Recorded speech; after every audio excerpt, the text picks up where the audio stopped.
السلام علیکم ګرانو کتونکو، امید ساتم چې تاسو به ټیک ټاک یې. ګرانو کتونکو، عمران خان صاحب یوه بله انټرویو ورکړې ده او اوریا مقبول جان له ورکړې ده. د عمران خان صاحب په دغه انټرویو باندې هم زمونږ نظر وي چې بیا به څه نوي ګلونه دوړی او څه نوې خبره به کوي. نو په دغه انټرویو کې یوه خبره ډېره مهمه خبره کړې ده، مهمه به ورته ووایو ولې چې ناشنا شانتې خبرې خو هغه کوي. په دې صوبه کې خو موږ اورېدلي چې کله اوړه ګران شو نو وی روټۍ کمه کې، چې چینی ګران شو نو وی دا د شوګر دپاره دي. نو مختلف په دې 10 کاله دور حکومت کې هم داسې خبرې واورېدې چې خیران به شي چې داسې خبرې موږ په ژوند کې نه دي اورېدلې او نه هم د مشرانو نه اورېدلې دي. خو د عمران خان صاحب په دغه انټرویو کې ویلي چې دا فرانزیک رپورټ چې کوم دی، کوم فرانزیک د آډیو د ویډیو د لیک خبره د عمران خان صاحب چې دا اوس راوتلې ده چې یو سره په موبایل خبرې کړي، بل سره خبرې کړي، نو په هغې باندې خبره کړې ده چې د فرانزیک رپورټ چې کوم دی نو د دې وي پته نه لګي. دا یو ډېر غټ خبر دی چې د فرانزیک رپورټ پته نه لګي. کوم فرانزیک رپورټ چې یعنی آډیو ویډیو چې دا تصدیق ته رسوي، په دې کې په عدالتونو کې فیصلې کیږي. نو د دې خدا مطلب دی چې تر اوسه دا په عدالتونو کې څومره فیصلې شوي دي په فرانزیک رپورټ باندې، نو په کار دا ده چې دغه فیصلې واپس چې کوم دی نو واغستې شي.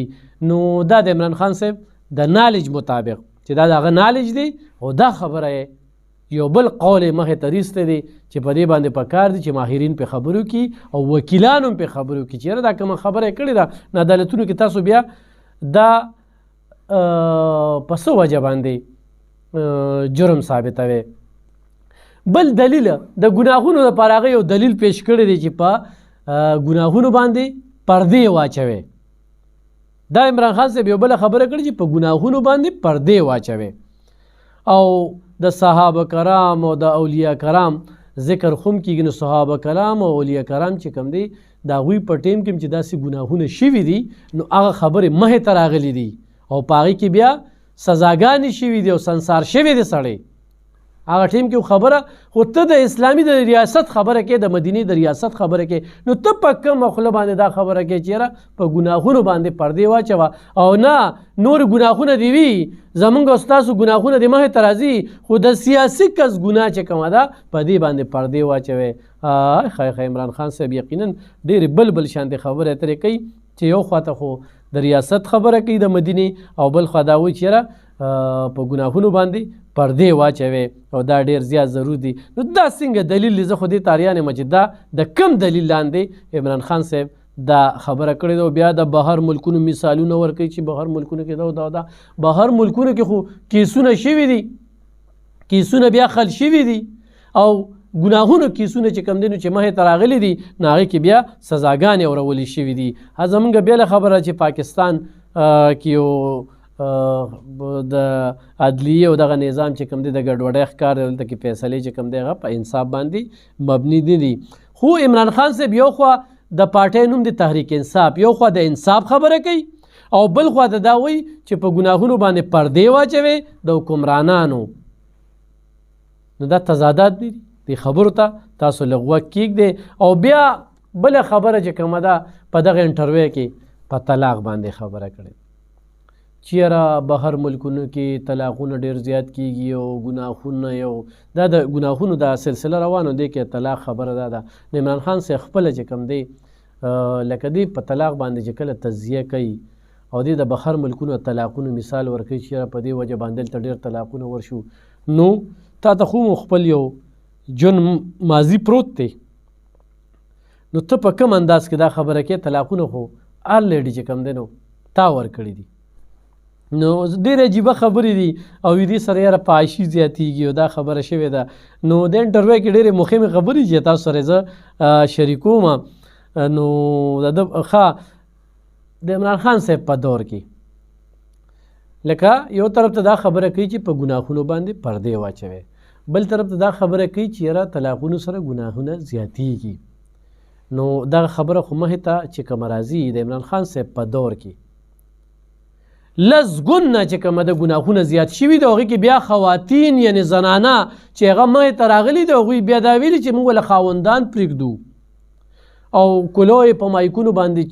چغې وهلي دي چې یاره ما سره واده وکړه. دا خبرې چېرته مخې ته راغلي دي 126 دن درنم یاده خلکه به چکر ولتلل ډېر هلته کې. بیا دا لونډې لپاړې په دې سوشل میډیا باندې دا کمې خبرې کوي. مریم نواز پسې دا کمې خبرې شوې په داسې اسما سیرازي چې موږ یو صحافي ده اریقا فاروقي په هغې پسې. نو ستاسو په دور کې خو زنانه ذات د نه بچ پاتې نه شو په هر چا باندې الزام. خو د یو زنانه ویډیو کې نو وي دا زنانه بیا چپه کړي وي. دا الفاظ خو تاسو ته دونه وړوکي الفاظ ښکاري. دې زنانه سره بیا زنا کړي وي. د زنا لفظ تاسو ته دومره وړوکي ښکاري ستاسو د لونډو لپاړو ته. نو تا خو قام له داسې یو ترغیب ورکړو چې هغه خو د زنا پرچار کوي په کوم انداز کې هغه لګیا دي. نو په دې کې خو دومره زیاته اضافه شوې ده چې څه حد دی. بیا یو بله خبره چې کومه ده ملک احمد خان چې د مسلم لیگ نون غړی دی هغه یو خبره کړې ده چې کله ثاقب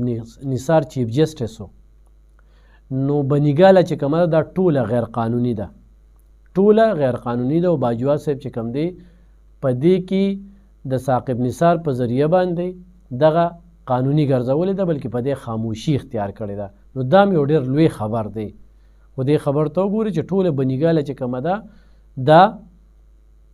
غیر قانوني ده او آرمي چیف په چې کوم دی هغه به چیف جسټس کنټرول کو. اگر چې ثاقب نثار د دې تردید کړی دی او جنرال قمر جاوید باجوا هغه هم د دې تردید کوي. خو دا خبره هغه وایي چې زه په ثبوت سره کوم او د دې ما سره ثبوتونه شته. ملک احمد خان دا خبره کوي. نو دا ډېره لویه خبره ده مخې ته راغلې ده چې سبا کېدل. او بیا چې ثاقب نثار کله چیف جسټس و نو هغه ټیم کې صورتحال تاسو ته معلوم دی. 2018 چې کله انتخابات کېدل نو باجوا صاحب او دی او هغه عارف الوي صاحب چې کوم دی د دې خبرې تایید کړی دی چې یاره باجوا صاحب یې ښه پوره چې کوم دی نو د دې ملګرتیا کړې ده. بل مهر بهاري یو ډېره تکړه صحافي ده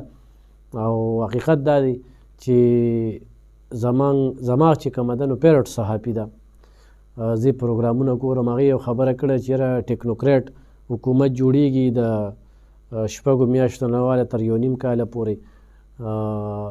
دغه شانتي حکومت جوړیږي او دې دپاره بحث مباحثه روانه ده. اوس ګرانو کتونکو موږ چې کله په کارکردګۍ باندې خبرې ترې کوو پی ټي آی لونډې لپاړې چې کوم په دلیل خبره نشي کولی ډېر پی ټي آی والا دي ډېر اکثریت چې هغوی به سره په دلیل خبره هم کوي او ستا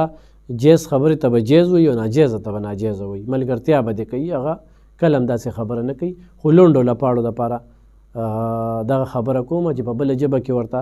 نور خلک یوتیا وایي خو زه ورته یوتیا نه ویم لونډې لپاړې. نو هغوی چې ډېره خبرې وکړي چې یاره کارکردګۍ باندې خبره وکړه دا واغه نو هغوی به تاریخ ته لاړ شي 15 او یا کاله به وروسته لاړ شي چونکې عمر به دومره نه وي خو وروسته به لاړ شي چې یاره دا خبره او دا خبره او بیا چې په هغې خبرو کې هم راګیر کړي او د هغې خبرو هم ورسره کله جواز نه وي نو بیا به وایي په پنجاب کې 15 سیټه وګټل خلک پې اوس هم اعتماد کوي او خلک وله اوس هم ووټ ورکوي. بس په دغه ځای به یې ختمه کړي او د یقینا د دغې جواب چې کوم دی هغه بیا ګران دی. خو دې وخت کې په 24 چې کله انتخابات کېدل نو په دې کې 37,000 چې کوم دی مسافر دي او ورسیز خو دې وخت کې د پی ټي آی سری دي عمران خان صاحب سری دي. عمران خان صاحب چې په 75 کې او په 71 کې په ورسیزو کې کم دغه پانګې مضبوطې وي نو هغه ټیم نه والو تر دې وخته پورې هغه مشران او دغه ټول چې کوم دی نو هغه خوښوي او چونکې په کلونو بار وي د پاکستان د حالاتو نو خبر نه وي دلته نه تاڼې حالات یې کتلي وي نه د صحت حالات کتلي وي نه د سکول حالات کتلي وي نه چېرته بلې ادارې ته تللي وي نه هغوی خو په فیسبوک باندې یقین ساتي او په فیسبوک چې کوم دی نو ټول پاکستان د شیشه دی او د ترقیاتي عمل چې کوم دی نو یو ډېر لوی جال یې خور کړی دی او په ترقیاتي عمل روان دي. نو هغوی بیا دلته کلي ته کالو کې چېرې ووټ په چې کوم دی نو بي ټي آی له ورکوي. اوس خو هغې نه هم ورکوي نه مجبوره وي بیا د پیسې نه درلیږو یا بیا چې کوم دی نو مسافر وي د هغوی زړه ته ګوري نو په دغه لحاظ سره چې کوم دی نو اکثریت مسافر په دغه کې ووټ اچوي. خو دا د ماضي خبرې دا چې کله دا بیانیې دا سایپر کیس چې کله دروغ شو دا نور 105 یو ټرن چې مخې ته رالل دا و چې اسمبلي ماتوم او ماته یې نه کړله دا د هلیکاپټر خبرې چې مخې ته راغلې داسې یو شمېر خبرې چې مخې ته راغلې نو قام اوس پې شو قام اوس پې شو نو شعوري خلک چې کم دي هغه اوس پې شو خو دلته کې به دوی دغه خبره کوي زر به دی ذات ته رودانګي چې یو ګوته تا ته ځي نو څلور ګوتې یو ګوته چې تا هغه ته نیسي نو څلور ګوتې بلکل هر سړي ایمانونو کې هم کمزوری دي هر سړی چې کم دی نو لاول زه بیا بل یو سړی هم پاک نه دی خو د عمران خان صاحب خبرې په دې باندې کېږي چې یو خو د دې د پارټۍ نوم د انصاف نو انصاف خو پکې د سر ونه شو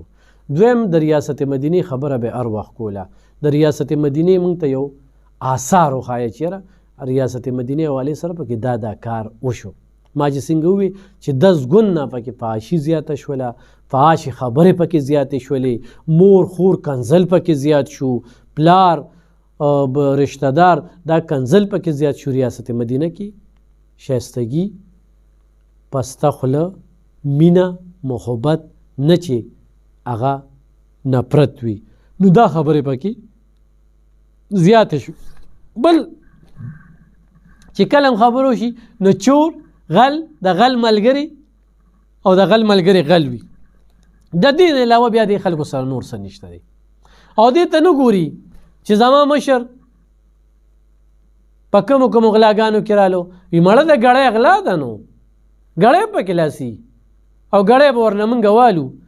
دا د 100 روپو یا د 0 روپو یا د 100 روپو ګړی نه ده